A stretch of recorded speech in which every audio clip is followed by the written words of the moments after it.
Hi dears, once again welcome back. കഴിഞ്ഞത് കഴിഞ്ഞു, പോയത് പോയി, നഷ്ടപ്പെട്ടത് നഷ്ടപ്പെട്ടു, ഇങ്ങനെയുള്ള കാര്യങ്ങളൊക്കെ നമ്മൾ സാധാരണ പറയാറുണ്ടല്ലേ. ഇതൊക്കെ എങ്ങനെ നമുക്ക് സിമ്പിളായിട്ട് ഇംഗ്ലീഷിൽ പറയാമെന്നുള്ളത് നോക്കാം.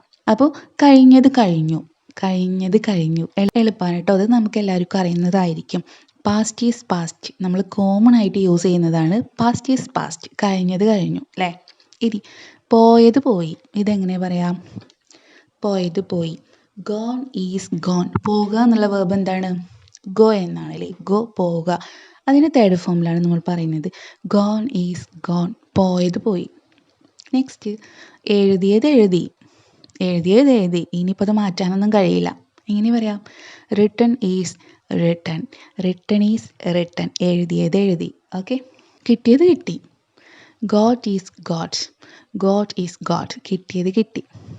ഇനി നഷ്ടപ്പെട്ടത് നഷ്ടപ്പെട്ടു. Lost is lost, lost is lost, നഷ്ടപ്പെട്ടത് നഷ്ടപ്പെട്ടു. ദെൻ നമ്മൾ പറയാറുണ്ട് നഷ്ടപ്പെട്ടത് നഷ്ടപ്പെട്ടു, ഇനി അതോർത്ത് വിഷമിച്ചിട്ട് കാര്യമൊന്നുമില്ല.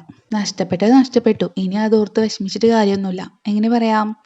Lost is lost, lost is lost, no need of worrying about it. Worrying എന്ന് വെച്ചാൽ എന്താണ്? ദുഃഖിക്കുക, സങ്കടപ്പെടുക എന്നുള്ളതാണ് കേട്ടോ. എബൌട്ട് ഇറ്റ്, ഇതിനെക്കുറിച്ച് ഓർത്തിട്ട് ഇനി സങ്കടപ്പെട്ടിട്ട് കാര്യമില്ല എന്നാ കേട്ടോ.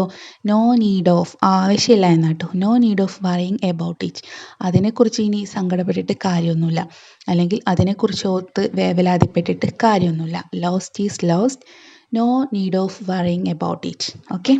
അങ്ങനെയാണെങ്കിൽ പോയത് പോയി, അതോർത്ത് വിഷമിച്ചിട്ട് ഇനിയൊരു കാര്യമില്ല. ഇതെങ്ങനെയാ പറയാം?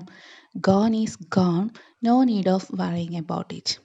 Gone is gone, no need of worrying about it. Okay. അപ്പോൾ എത്രയേ ഉള്ളൂ. അപ്പോൾ എല്ലാവർക്കും ക്ലിയർ ആയെന്ന് വിചാരിക്കുന്നു. അപ്പോൾ നമ്മളൊരു കുഞ്ഞു ടോപ്പിക്കായിരുന്നു ഡിസ്കസ് ചെയ്ത്. അപ്പോൾ എല്ലാവർക്കും യൂസ്ഫുൾ ആയെന്ന് വിചാരിക്കുന്നു. അപ്പോൾ നമുക്കിനി അടുത്ത ക്ലാസ് ആയിട്ട് കാണാം. Thank you.